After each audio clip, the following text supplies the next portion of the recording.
ଆମେ ଏମିତି ଗୋଟେ ଶହୀଦ ପୀଠ ଭାବରେ ଜାଣିବା ଯେଉଁଟାକି ବହୁତ ଲୋକ ଜାଣିନାହାନ୍ତି, ବହୁତ କମ୍ ଲୋକ ଜାଣିଛନ୍ତି, ଯେଉଁଟାକି ପୃଥିବୀ ଇତିହାସରେ ପ୍ରଥମ ଘଟଣା ବୋଲି। ସେଟା ହେଉଛି ଶହୀଦ ହରି ସିଂଙ୍କ ଜୀବନରେ ଘଟିଥିବା ଏକ ବିସ୍ମୟକର କାହାଣୀ। ସହେଲା ପଦମପୁର ରାସ୍ତାର ଭାଟାଣ୍ଡୁରି ଚୌକ ଠାରୁ ପ୍ରାୟ 2.5 କିଲୋମିଟର ଦୂରରେ ଏକ ସାଇ ଗୁମ୍ଫା ଅଛି। ସେହି ସାଇ ଗୁମ୍ଫା ଯେତେବେଳେ ଇଂରେଜମାନଙ୍କ ସହିତ ସ୍ୱାଧୀନତା ସଂଗ୍ରାମରେ ଗେହେସ ଜମିଦାର ବିପ୍ଳବୀ ବୀର ମାଧ ସିଂ ବରିହା ପରିବାରର ସ୍ୱାଧୀନତା ସଂଗ୍ରାମରେ ବଳିଦାନର ପୃଥିବୀ ଇତିହାସରେ ଏକ ଅପୂର୍ବ ବିରଳ ଘଟଣା, ଯାହା ହରି ସିଂଙ୍କ ଜୀବନକୁ ନେଇ ଘଟିଛି, ତାହା ବାବଦରେ ଆମେ ଜାଣିବା। ମୁଁ ସ୍ୱାଧୀନତା ସଂଗ୍ରାମୀ ମନୋଜ ସାହୁଙ୍କ ଲେଖାରୁ ଯାହା ପାଇଛି, ଗେହେସ ଜମିଦାର ହରି ସିଂ ବରିହା ଓ ତାଙ୍କ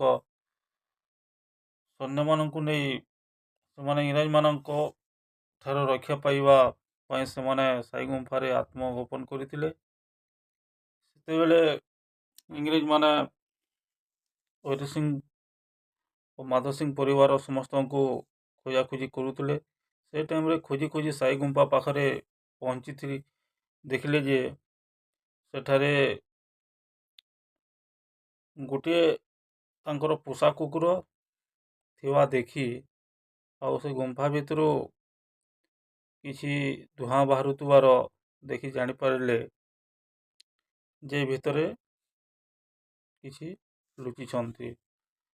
ତାପରେ ସେମାନେ ଗୁମ୍ଫା ଭିତରକୁ ଡାଳପତ୍ର କୁଟି କାଟିରେ ନିଆଁ ଲଗାଇ ଗୋଟିଏ ବଡ଼ ପଥର ଥୋଇ ଧୁଆଇ ସେ ଭିତରେ ଯେତେ ହରି ସିଂ ଓ ତାଙ୍କର ଯେତିକି ସୈନ୍ୟ ସାମନ୍ତ ଥିଲେ ସମସ୍ତଙ୍କୁ ମାରି ସେମାନେ ସେମାନେ ତାଙ୍କୁ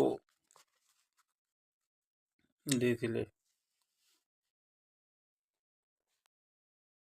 1949 ମସିହା ଅଗଷ୍ଟ 15 ତାରିଖରେ ଗେହେସ ଜମିଦାର ପରିବାରର ଦେବେନ୍ଦ୍ର ସିଂ ବରିହା, ପେଟୱାଲି ଜମିଦାର ପୁରନ୍ଦର ସିଂ ବରିହା, ପରଶୁରାମ ସିଂ ବରିହା ଓ ଝାରମୁଣ୍ଡାର ମନ ସାହୁ ସେ ଗୁମ୍ଫା ଭିତରକୁ ପ୍ରବେଶ କରିଥିଲେ, ଯାହା ହାତରେ ବନ୍ଧୁକ, ବର୍ଛା, ହାତଲାଇଟ୍ ଧରି ସକାଳ ପ୍ରାୟ 9 ଘଣ୍ଟାରୁ ଅପରାହ୍ନ 5 ଘଣ୍ଟା ପର୍ଯ୍ୟନ୍ତ ରହି ବହୁତ ପୁରୁଣା ହାଡ଼ କଙ୍କାଳ ସହିତ କଲଙ୍କ ଖାଇଥିବା ଖଣ୍ଡା, ତରୋୱାଲ, ବର୍ଛା, କଂସା ଖଙ୍ଗଲା ଇତ୍ୟାଦି ବାହାର କରିଥିଲେ।